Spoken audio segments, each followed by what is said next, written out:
As sunset is occurring, and hopefully we get a beautiful colorful one. There's definitely some clouds in the sky. Those high-level clouds can sometimes really let off lots of pops of color.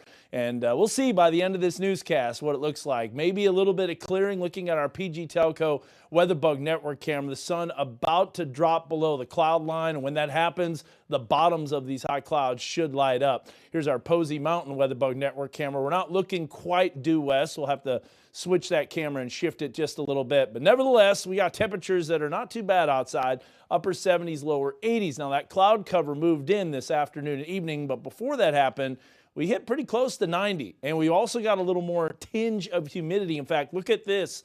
In the eastern Oklahoma area, Grove has a dew point of 68. So that's a sign that you got a little weather system on the way, and that's probably going to provide a few isolated showers that are drifting into northeast Oklahoma, southwest Missouri, a few isolated pop-ups here and there.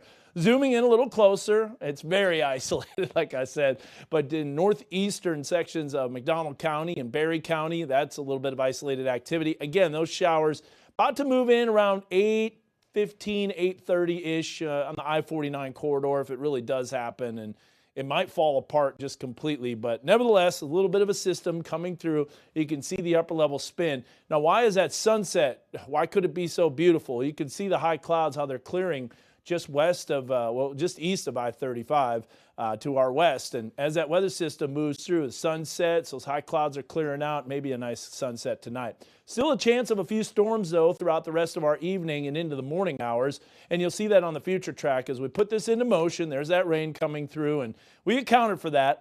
Yesterday, when I first made the forecast, just kind of looked and said, like, there's nothing really to watch. And then I was like, no, wait, actually there is a system coming in later on. That was from yesterday to this evening, and that's why we're seeing those isolated rain chances. However, that system does move out by late morning into the afternoon, and it is out of here. Notice those temperatures climbing.